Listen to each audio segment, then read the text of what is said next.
Dale says he's fighting for you. But Dale's an evil liar. His party is responsible for everything wrong in your life.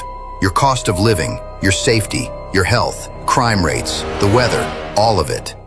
The only solution is to blame Dale and his party. So let's join together and make them the reason for all of our problems. Don't think, just point. Paid for by the People for Perpetual Division and Societal Dysfunction. Welcome back to Dark Dive Reacts. Today we have some creepy and disturbing videos about Epstein for you from the dark side of TikTok. So sit back and enjoy. Viewer discretion is advised and all claims are alleged. Let's take a dark dive. Okay, come to Island Ranch, let's play. This was an email sent by Jeffrey Epstein to a close friend of his, a man named Reid Hoffman. Now, if you don't know who Reid Hoffman is, he's one of the co-founders of LinkedIn. He's a very, very wealthy tech kind of entrepreneur, and he's a very close friend, or was a very close friend, seemingly, of Jeffrey Epstein. So here's the EFTA number if you want to verify this. In this email chain, basically, Reid and Epstein are talking about their plans for the future. Reid says he's in China, prepping for Xi visit, where I'm assuming he's going to meet with the leader of China, it sounds like. Then Epstein says, when are you back in New York for General Assembly, Clinton, etc.? And he says, probably not. China visits maybe next year. And that's when Epstein drops this line, okay, come to Island Ranch, let's play. Which, obviously, once again, is just such strange wording. I don't know if I've ever texted a friend of mine, come over to my house, let's play. I mean, it's just so extremely strange, especially for these billionaire business people, like people that are usually very formal. For them to be telling each other, let's play, that to me has sort of a darker meaning than I'd love to see you. You know, I mean, it's all in the connotation. Now, Reid Hoffman actually hosted Jeffrey Epstein one time at a dinner, and also present at the dinner were Elon Musk, Mark Zuckerberg, and Peter Thiel. In addition, at one point, Reid Hoffman sent Jeffrey Epstein, or the girls in Jeffrey Epstein's ring, ice cream. He actually had this ice cream sent to Epstein's Manhattan home and said it was for, quote, either for yourself or for the girls, end quote. So Reid Hoffman, to me, is definitely one of those people that they should be bringing in to interview if they want actual justice in this case. This guy has been to the island. He's sending ice cream to the girl. Epstein is inviting this dude to come play at his properties. And yet, he's free and he's really been under zero scrutiny. I don't know. It's time for the dominoes to start falling, don't you think? I would say that we're well past the time for the dominoes to fall. And you want to play and eat ice cream with girls? You're looking a little old, buddy, to be talking like that. We know what's up. Do you have a girlfriend? No. No? Nope. Why not? You know what the crocodile does when the victim... Are you changing the subject? When the natural prey... Yeah, I know. You told me all that, but what about the girlfriend? No, I don't have a girlfriend. No, I'll never get a girlfriend. Why? Give me a kiss. Sophia, a grown woman, leaning into a 5-year-old space, interrogating him about girlfriends and pressurising him for a kiss. Some say it's just a joke. Just ask yourself, if the roles were reversed, would you be saying the same thing then? Then look at the pizza. In this clip, it's treated like a ritual offering. Before you go, you keep talking about pizza and you say there's no good pizza here in LA. A prop is brought out by a stranger. My friend Edgar, I think you're gonna like his pizza. To trigger a reaction for the cameras. Let me know your thoughts and comments down below. He's 5. Why is she talking to him like that?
anyone explain to me what this is that I stumbled across in the files? It appears to be some kind of list of illicit substances that can be purchased for decently reasonable prices. And it appears like it's some kind of like a business or like a quick service or something. Like there's no like logo or anything. It says like open 6 p.m. to midnight, apartments and hotels only. Like what is this? Like were these the substances that Jeffrey had on hand and that he would purchase? Like what even is this? Like I hate how the DOJ literally is giving us no context when they're uploading things. Like did he have a friend in pharmaceuticals? Did he have just like some really well organized dealer? Like what is this? Anyone who has any ideas, I would love to hear them because this is so strange. Anyone who has any ideas of what this could be, please let me know in the comments because I'm very curious. I mean, obviously, if they're ordering children, they're going to be ordering drugs as well. They just go hand in hand. Trafficking humans, trafficking drugs. I mean, they go to these parties to just get absolutely put out of their minds. We're losing the battle and we are losing the war, and boys and girls are suffering for it. And to give you an idea of the scope of what's happening in America, there's a red dot map right over there over my right shoulder, and that's just a 6-month screenshot of the US. And every red dot that is on there is someone that is downloading, sharing, or distributing child rape images, almost all under the age of 12. And there's over 330 of them just in that 6-month screenshot. And we know that 55 to 85% of them are also hands-on offenders, and we know that your average offender has 13 victims in their lifetime. The scale of harm right here in America is to a certain extent hard to comprehend, but that's why we're here.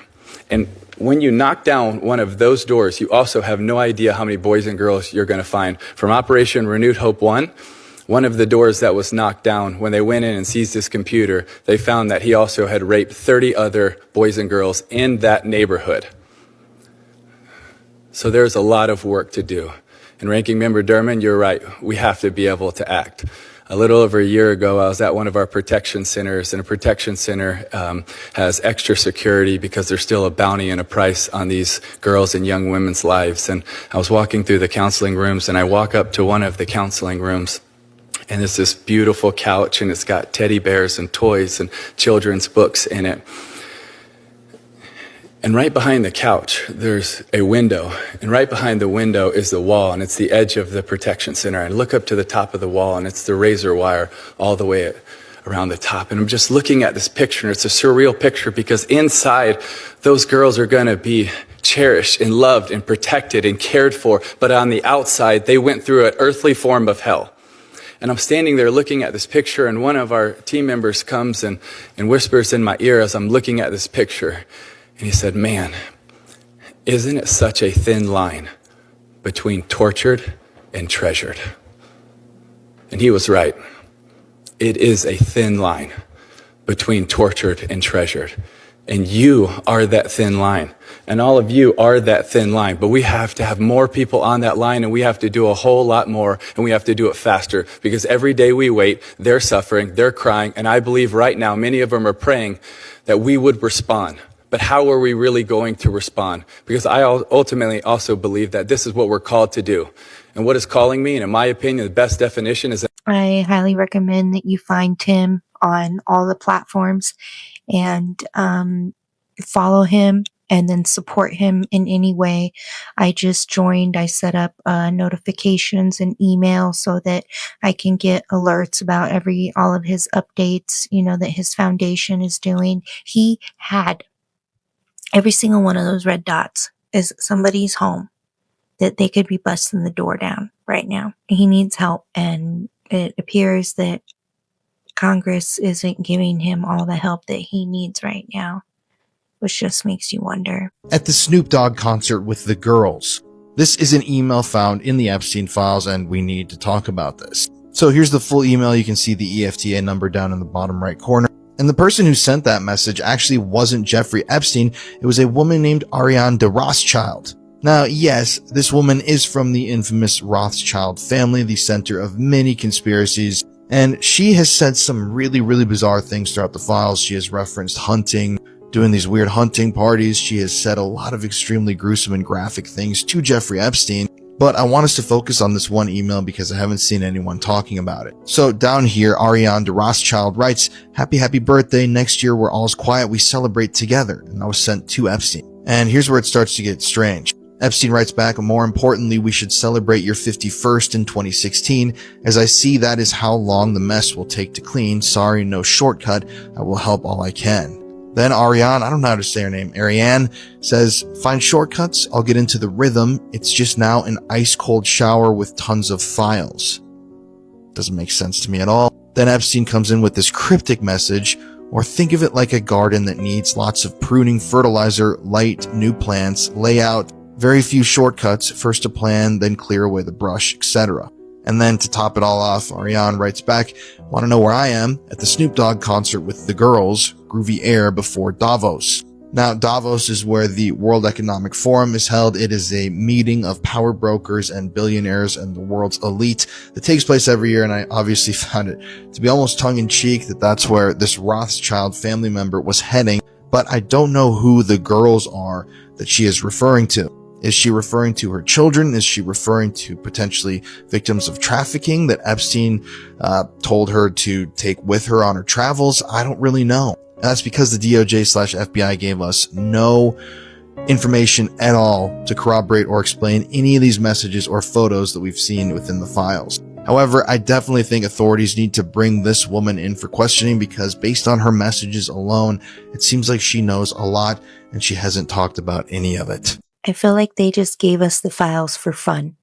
They said, here, have fun, dig, torture yourselves, know that it's still going on, and we're not going to do anything about it. Nothing's happening. I mean, you tell me, are there things that are going on in the background that we just can't know about? I pray. And I pray, but is praying really going to solve the problem?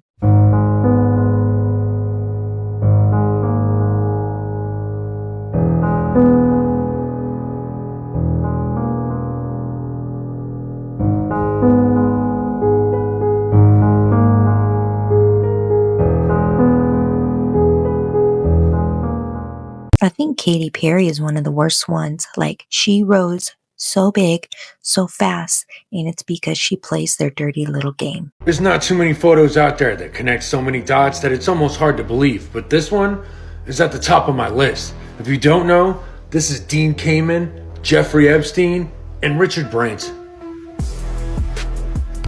It shows New Hampshire businessman Dean Kamen, who is on the left there, together with billionaire Richard Branson, who you see there on the right, and Jeffrey Epstein in the center. The picture is undated, and the House Oversight Committee didn't offer any context for the picture. Kamen is known for inventing Segways and iBot. Now, there's many layers to this, and we're going to peel them all back and come to a full circle at the end. So first up is this man here, Richard Branson, the founder of Virgin Records. Or should I say Virgin Empire, because there isn't an industry that this man doesn't have his hands in. Mobile phones, records, insurance. This man's even in the race to space. But we're only going to talk about a couple, especially the fact that Richard here, just like Epstein, owns his own island. A few of them actually. But one of the more famous ones is a place called Necker Island. Location point, you can see the entire island. In fact, right behind me is Richard's private residence. Right down there, a flamingo pond home to some 200 birds. And over there, a lemur sanctuary. But you know what the most interesting part about that whole thing is? Necker Island is about 30 miles away from none other than Epstein Island. Maybe that's why at one point in time, Richard Branson himself looked into buying Epstein Island. And if you're wondering why you've never heard of these places, it's because to stay at a place like Necker Island, it'll cost you about $100,000 a night.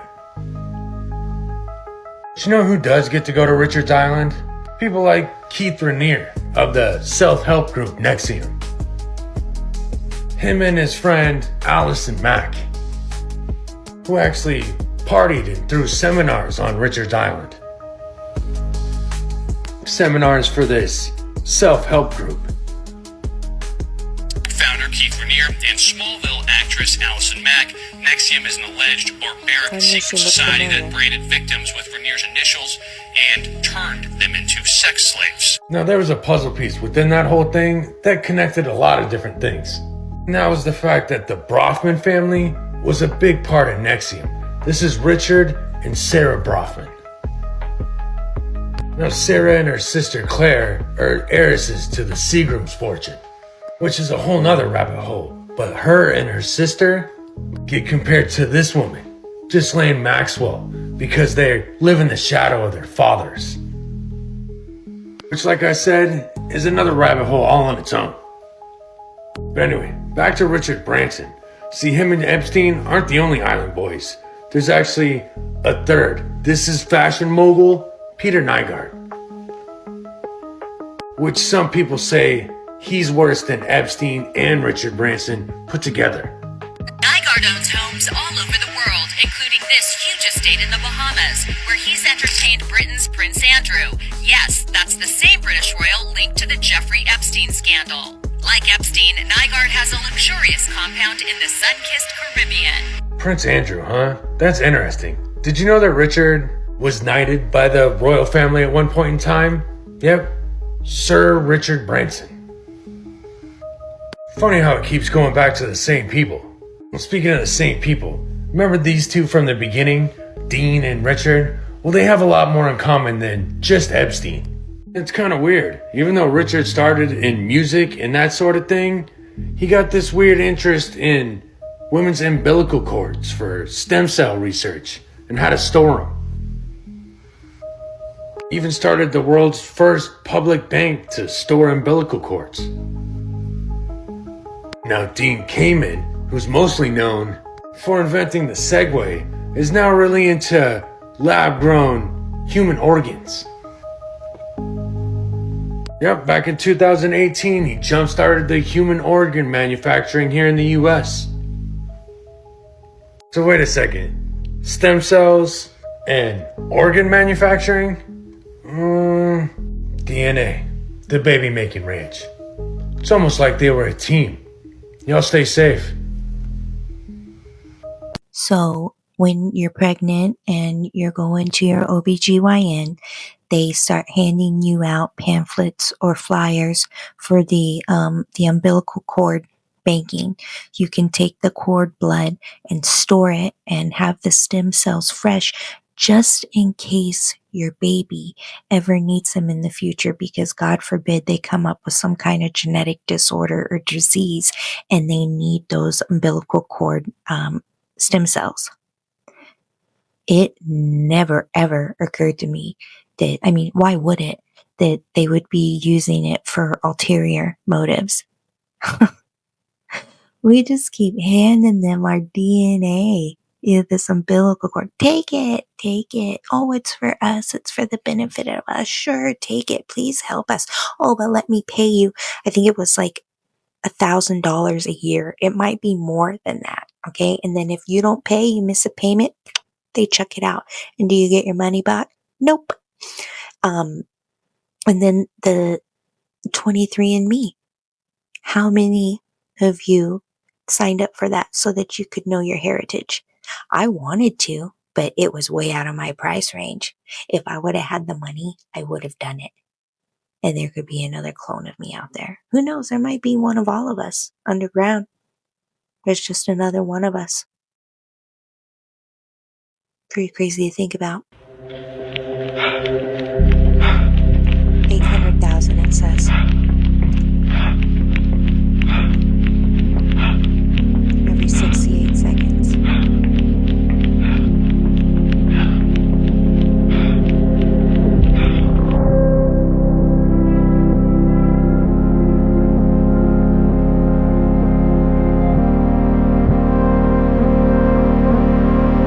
The number of photos of Bill Clinton in the Epstein files, and can you commit to their full release by the end of the year? Some of the victims were protesting that too many of them were redacted. I know there are a lot of people that are angry about all of the pictures of other people, you know, but I think it's terrible. Look, I like Bill Clinton. I've always gotten along with Bill Clinton. I've been nice to him. He's been nice to me. We've always gotten along. Respect him.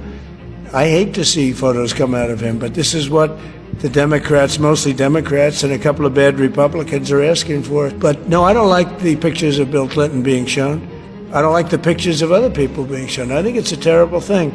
I think Bill Clinton's a big boy. He can handle it, but you probably have pictures being exposed of other people that innocently met Jeffrey Epstein years ago, many years. I know that you have as many feelings as I do right now, okay? I don't want to get political on my channel. I just don't want to bring that here.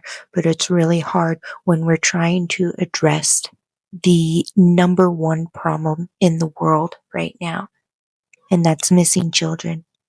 For me, this should be the biggest worry of anybody's life. Where are all the children going? You lose your child, your life is over. That is all you will think about. Why aren't we helping these people? I'm just disgusted, and I really feel betrayed and let down by people that we trust our lives with. Now remember, I told you guys that symbolism is going to be their downfall. Now mind you, my city, Evansville, Indiana, was mentioned in the Epstein files about 25 times. Now you can see this symbol right behind me, and what does that look like? That looks like the boy lover symbol. Now when you go around the corner, there's also a Freemasonic building. Now this is the Freemasonic building around the corner. Now I always thought something was weird about the city because every Democratic president that we ever had always came to visit Evansville mysteriously, because the democracy in itself is the personification of the deep state shadow government, who was known for human trafficking, drug trafficking, that's interconnected with the Vatican. Because like I said, symbolism is going to be their downfall. Another thing that you got to understand about Evansville, Indiana, this is a Freemasonic city. So there's an accumulation of sellout pastors and sellout politicians. And mind you, Evansville is in the middle of everything. So this is a hub for trafficking. And like I said, every Democratic president that we ever had came to visit this city mysteriously. And I went to many different homeless shelters to hand out free books of my own publication, and they rejected the publication and said it was too much propaganda, and they said it was too radical. It was almost to the point where they want to keep the homeless people in the city in a degraded state to the point where they're able to be trafficked. So that's why it's imperative to understand what's taking place in your city. That's what everybody should be doing. Stop worrying about the world. Worry about your hometown and find out what the fuck is going on. Please remember, when you are out about in your day, going shopping, or even if you see something that looks suspicious online, please say something. You can contact the National Trafficking Hotline at 1-888-373-7888. Text the word help, or you can text the word info to 233-733. I feel like if enough of us are aware and are actually taking action in whatever way we can to help make other people aware, donating our time, donating our money, or just being more aware out in the world, that we can eventually make a difference. It just starts with knowing there's a problem. They call it angel juice, but to me, it sounds like demon juice. So when you take a human body and you take it to the extremes of torment and of fear, the blood, the body releases, the brain releases certain chemicals, and it floods it into the bloodstream of the person experiencing this.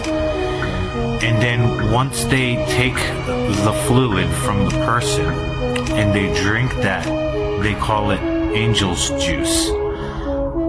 I don't know what it is, but these people get addicted to it and they literally cannot stop drinking it.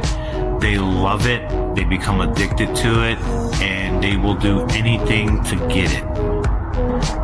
And don't you think for 1 second that this is brand new. No, they've been doing this for thousands of years. For thousands and thousands of years, they've been doing this.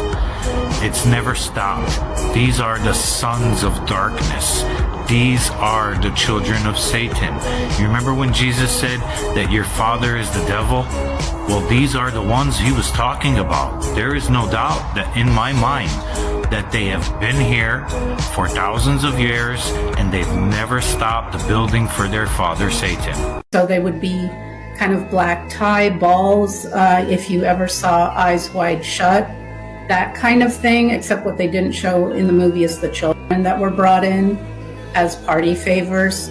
Sometimes they would be on grounds at these different beautiful mansions where there were woods and they were hunting parties. So what I find eerie is how they hide the truth in plain sight. Max Lowen describes them being used as party favors, these high society hunting rituals where the elites were dressed in specific costumes. Now look at this striking resemblance. This isn't just a costume from the Hunger Games. Notice how the design language mirrors the imagery used by figures like Liz Crokin. In the industry, people claim they call it the revelation method. It's the idea that movies like Hostel, Hunger Games aren't just art by survivors from different continents describing the same hunting mechanics. Also blew my absolute mind when that movie came out. Like, I couldn't believe it. The scene where he uses the blowtorch on her eye. Oh my God. And now to look back and think that that could be real, that that's allegedly what is going on. First of all, excuse my voice. I'm a little bit under the weather, but I'm sitting here and I'm working on my Richard Branson deep dive. And that deep dive is going to intersect with the Obama administration, Sultan Ahmad bin Sulayem, the NXIVM cult, and Jeffrey, of course. And that should be up for you guys within like the next few days. But like while I was in the files looking for some specific things for my Richard Branson deep dive, I stumbled across a few things that really caught my eye. And it just really shows you how sinister some of like these details, these little details that are hidden in these files actually are. So for example, here's a screenshot of a Facebook profile that is posting ads for personal assistance in New York and Paris. And as you can see, the person logged into this account is the person who's like publishing these ads. And it's likely a Russian individual, as the mutual friends that we can see are Russian names. Using Facebook to advertise for Jeffrey's ring is like so sinister. Like, we know it happens, but just like seeing it, like imagine how many unsuspecting women and girls clicked on something like this and applied. Then another disturbing detail I saw was this screenshot of a FaceTime call that Jeffrey and seemingly another woman were having with a seemingly young girl in her pajamas. And I'm going to move my head really quickly and show you guys like what Jeffrey's putting in the chat with this girl. Yeah, so as you can see, it's very explicit. Like, this is a screen capture of Jeffrey likely grooming a child. All these little details help us paint the full picture of what was really going on here. But anyways, I'll be back with the Richard Branson deep dive shortly. I think you'll be surprised to see how intertwined Richard Branson is with this group of people and why it is so disturbing that Obama has such a weirdly close friendship with him. I have a few words to say. In 1997, I was by Harvey Weinstein here at Cannes. I was 21 years old. This festival was his hunting ground. I want to make a prediction. Harvey Weinstein will never be welcomed here ever again. He will live in disgrace, shunned by a film community that once embraced him and covered up for his crimes. And even tonight, sitting among you, there are those who still have to be held accountable for their conduct against women, for a behavior that does not belong in this industry, does not belong in any industry or workplace. You know who you are, but most importantly, we know who you are. And we're not going to allow you to get away with it any longer. She was so brave to come out and say that. Do we know she's still alive? Like, thank you everybody again for joining me today. I'm going to try to remember to put the info to Tim Tebow's foundation in the description. And if you guys have any comments, please drop them. Subscribe if you haven't already, and give me a like. I'm really trying to get this channel to grow so that not just for my personal benefit, but I truly want to make a difference. What that difference entails, I'm not sure yet. Only time will tell. But thank you again for the third time, everyone. Please have a wonderful day. Be safe out there.